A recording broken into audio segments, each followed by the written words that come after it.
of unjust or unequal distribution of resources and opportunities among members of a given society. It stems from sociality, that is the degree to which individuals in an animal population tend to associate in social groups and form cooperative societies. An economy, which is a social domain that emphasizes on the practices, discourses, and material expressions associated with the production, use, and management of scarce resources. Preventing global socio-economic inequality is a key part of the Round Square ideals and its discovery framework. The ideals of democracy and service are directly linked to practices that alleviate global socio-economic inequality. Similarly, in the discovery framework, appreciation of diversity and compassion also focus on the issue at hand. These ideals and discoveries manifest in global citizenship, which enables us to understand global issues and help us be more active members of a more peaceful, tolerant, inclusive, secure, and sustainable societies. In this connection, member schools organize debates and discussions on these issues with viable solutions. Round Square Symposium on Service in Action in 2021, hosted by Cadet College Hassan Abdal and Sai International School India, is an example in this regard. Creation of global socio-economic inequality is also a salient feature of almost all of the 17 United Nations Sustainable Development Goals. In particular, SDG 1, 6, 7, and 8 target economic inequality, while SDG 3, 4, 5, and 16 target social inequality. Furthermore, SDG 10 targets both by working on reducing inequality within and among countries. In this connection,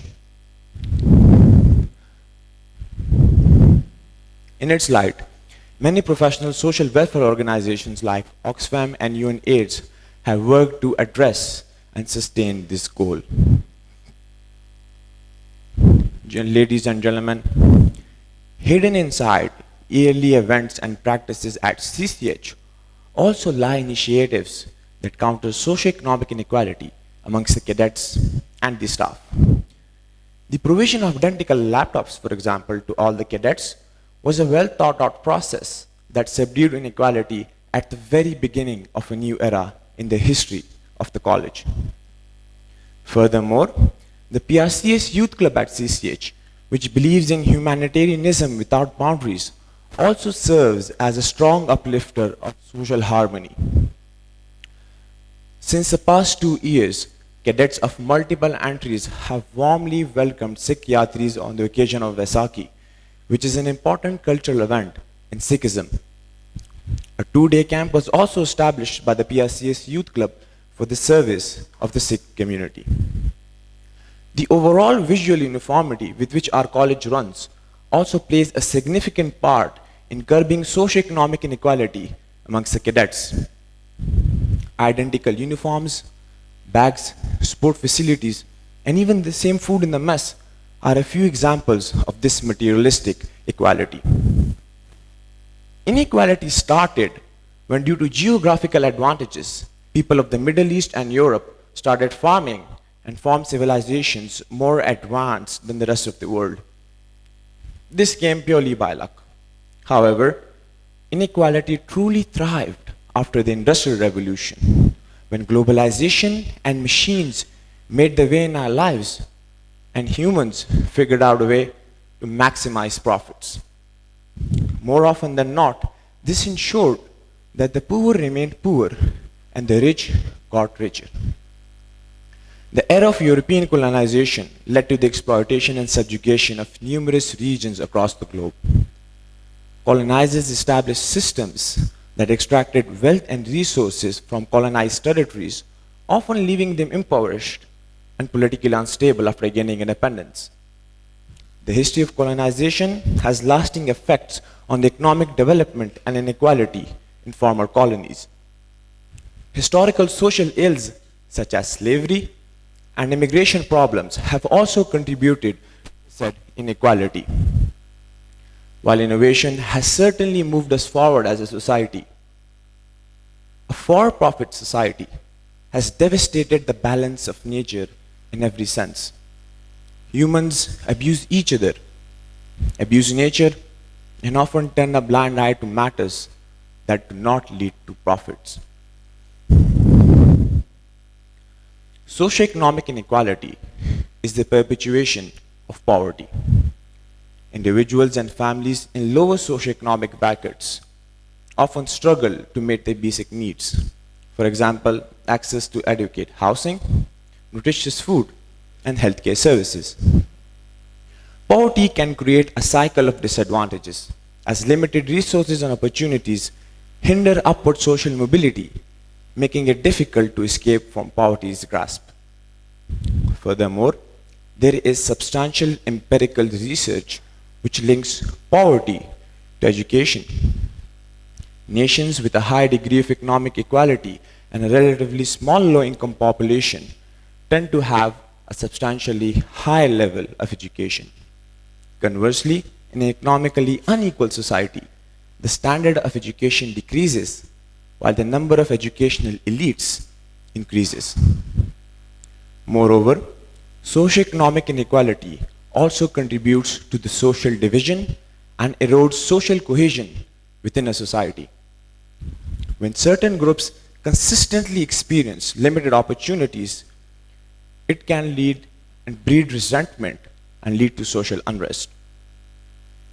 Heightened situations, it can lead to heightened tensions, protests, or even conflicts. Socioeconomic inequality also has economic implications.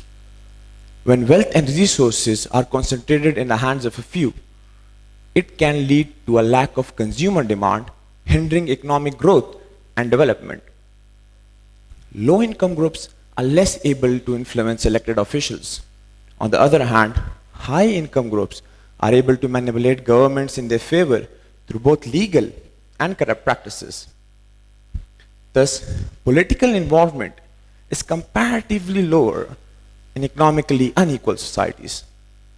According to a survey, individuals in economically equal societies are 4 times more likely to be actively involved in politics and 2.7 times more likely to vote than those in economically unequal societies. Considering all these factors, it can be seen that socioeconomic inequality is becoming one of the most pressing issues of the 21st century. Thankfully, governments and NGOs have been working tirelessly to blunt its effect.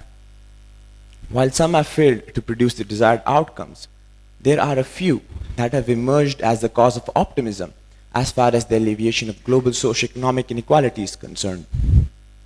One such example is the special drawing rights by the International Monetary Fund. The special drawing right is a US $1 trillion international reserve asset created by the IMF in 1969 to supplement its member countries' official reserves. To date, a total of $943 billion have been allocated. It has the potential to substantially increase fundings of governments. For example, Ethiopian governments can increase their health spending by 45% by having an access to an additional $630 million. Secondly, the World Bank's Inclusive Development Index is a framework that identifies 15 areas of structural economic policy and institutional strengths that have the potential to contribute to higher growth and a wider social participation. Thirdly, universal basic income is a social welfare proposal in which individuals are given a regularly guaranteed income without a need to work. No country has yet implemented this. However, small-scale preliminary experiments have been carried out on selected members of relevant populations to assess the feasibility, costs, and effect of the full-scale implementation of universal basic income. And related concepts of negative income tax, including partial universal basic income and similar programs.